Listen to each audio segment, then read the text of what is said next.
Hello everyone, I am Ashwini Vashishtha और आज हम बात कर रहे हैं सुपरटेक के बारे में।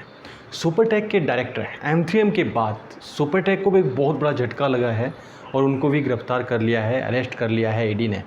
और बचपन में इंग्लिश के टीचर से सुनते थे कि यदि ईडी किसी वर्ब के पीछे लग जाए तो उसका समय बदल देती है, उसका काल बदल देती है। और यहाँ देखने को मिल रहा है कि यदि किसी इंसान के पीछे लग जाए तो फिर उसका भी समय पूरी तरीके से बदल जाता है, क्योंकि M3M कब तक रिकवर कर पाएगा और कब तक क्लाइंट्स में फिर से विश्वास जीत पाएगा, ये तो समय ही बताएगा। क्योंकि वो निर्भर करेगा, वो डिपेंड करेगा उनकी आगे की वर्किंग के ऊपर कि वो किस तरीके से काम करते हैं। सुपरटेक कोई नया प्लेयर नहीं है, बहुत टाइम से मार्केट में है और सुपरटेक के साथ काफ़ी टाइम से डिस्प्यूट हमेशा चलते ही रहते हैं, कभी गवर्नमेंट के साथ, कभी क्लाइंट्स के साथ। और यहाँ पर हुआ कि उसने क्लाइंट के जो अमाउंट ली थी किसी प्रॉपर्टी के लिए, किसी प्रोजेक्ट को डेवलप करने के लिए, साथ ही साथ उसी के लिए उन्होंने बैंक से भी फ़ंड लिया।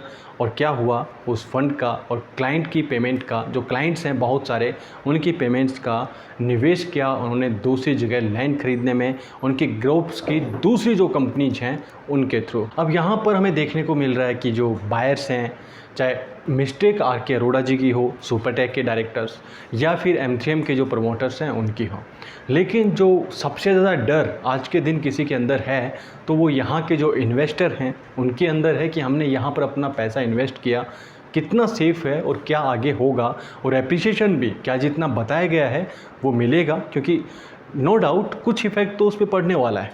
सो आज हम इसी टॉपिक को कवर करेंगे, लेकिन मैं साथ के साथ आपको बताते हुए चलूँगा जो ये हो रहा है, होना नहीं चाहिए था।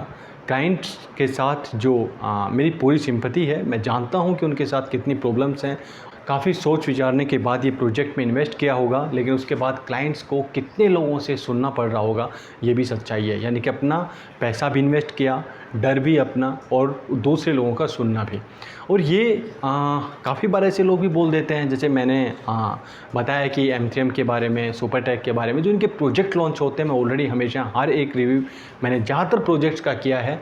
आज भी आप जाके देख सकते हैं मेरे चैनल पे, कोई ज़्यादा वीडियोज़ नहीं है, देखना आपको होगा। ऐसा नहीं है कि मैं हर जगह मैं ही बार बार लिंक शेयर करूं, आप देख सकते हैं। मैंने हमेशा आगाह किया था, मैंने वही चीज़ें बताई थी जो आज हो रही हैं। लेकिन इसके बाद भी यदि उसके बाद वीडियो बनाओ तो क्लाइंट्स क्या करते हैं, सबको बराबर रख लेते हैं। क्लाइंट्स नहीं, वो आई थिंक ब्रोकर्स होंगे या इस टाइप के लोग होंगे, क्योंकि क्लाइंट्स जो मेरे साथ जुड़े हुए हैं वो मुझे जानते हैं। सो आज मैं आपको इसका दूसरा पार्ट बताता हूँ।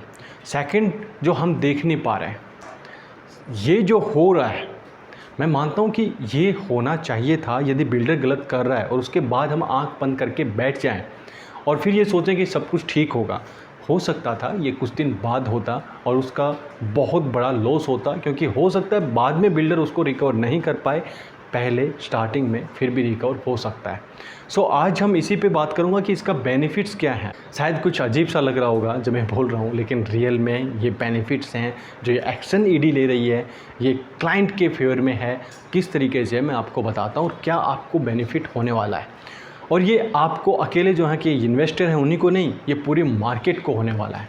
कैसे, मैं आपको बताता हूँ। सबसे पहले तो गवर्नमेंट चाहती है कि यहाँ पे ज़्यादा से ज़्यादा FDI है रियल एस्टेट में, और इस फॉरेन डायरेक्ट इन्वेस्टमेंट कब आता है, जब वहाँ उस इंडस्ट्री की रिलायबिलिटी हो, वहाँ की ट्रांसपेरेंसी काफ़ी ज़्यादा हो।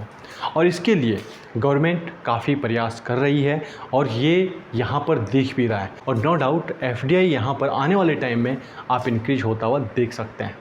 सेकंड, और जो FDI बढ़ेगा यहाँ की मार्केट में, नो डाउट इनडायरेक्टली आपको बहुत बड़ा फ़ायदा होगा, आपका एप्रिसिएशन ज़्यादा होगा। किस तरीके से, मैं आपको नेक्स्ट वीडियो में शेयर करूँगा। आज का टॉपिक हमारा अलग है। अभी तक बिल्डर को लगता था कि वो जैसे काम करना चाहें कर सकते हैं, जिस तरीके से चाहें कर सकते हैं, और मनी लॉन्ड्रिंग और जो इस टाइप के तरीके हैं वो काफ़ी आसान हैं, ईजी हैं, और उसमें कोई प्रॉब्लम नहीं है, किसी को पता भी नहीं लगता। बट ये जो हो रहा है, ये जो दूसरे बिल्डर्स हैं उनके लिए बहुत बड़ा मैसेज है कि वो दिन गए जब आप जो चाहे वो कर सकते थे। आज वो समय नहीं है, या तो आपको बदलना होगा या रियल एस्टेट इंडस्ट्री को आपको छोड़ना होगा। और यही देखने को मिल रहा है कि बहुत अच्छे बिल्डर हैं, वो ही यहाँ पर अपने प्रोजेक्ट्स लॉन्च कर रहे हैं, लेकिन उनमें भी आपको देखना है कि सबसे अच्छा बिल्डर कौन सा है और आपको वहाँ निवेश करना है। और मैं हमेशा समय समय पर आपको ऐसे बिल्डर्स के बारे में बताता हूँ जो काफ़ी अच्छे हैं, और कुछ ऐसे बिल्डर्स भी जिन पर नहीं करना चाहिए, चाहे कितना भी बड़ा नाम हो। मैंने हमेशा आप शेयर किया है, आगे भी करता रहूँगा। और नो डाउट आगे आने वाले टाइम में जो बिल्डर्स हैं उनको समझ में आ गया होगा कि उनको रूल्स एंड रेगुलेशन फॉलो करने ही होंगे गवर्नमेंट के, अदरवाइज़ उनके ऊपर भी ऐसा हो सकता है। और थर्ड पार्ट, जो इस तरीके के काम बिल्डर करते हैं उनसे दूर हटेंगे। क्यों? मैं आपको सबसे बड़ा बताता हूँ रीज़न। क्योंकि सब कुछ होता है प्रोमोटर्स के लेवल पे होता है, और उन लोगों को समझ में आ गया कि यदि वो ऐसा कुछ करते हैं तो जो जितना प्रॉफिट, जितना बेनिफिट लेने के लिए वो ऐसे काम करते हैं, उससे ज़्यादा लॉस उनसे जुड़ी हुई कंपनीज को हो जाता है। जी हाँ, ये सच्चाई है। कोई भी बड़ा बिल्डर आगे इस टाइप के काम करने से डरेगा, क्योंकि बिल्डर में निवेश रुक जाएगा, बैंक है फंडिंग करना बंद कर देंगे, जो रिलायबिलिटी है बिल्डर की मार्केट के अंदर वो बहुत हद तक कम हो जाती है, और उसको रिकवर करने के लिए बहुत ज़्यादा टाइम चाहिए, और उसके लिए भी बिल्डर को काफ़ी अच्छे काम करने पड़ेंगे, सब कुछ अपने आप को चेंज करना पड़ेगा। अदरवाइज़ बहुत सारे बिल्डर हैं, एक बहुत बड़ी लिस्ट है जो आए और कब चलेंगे पता भी नहीं चलता।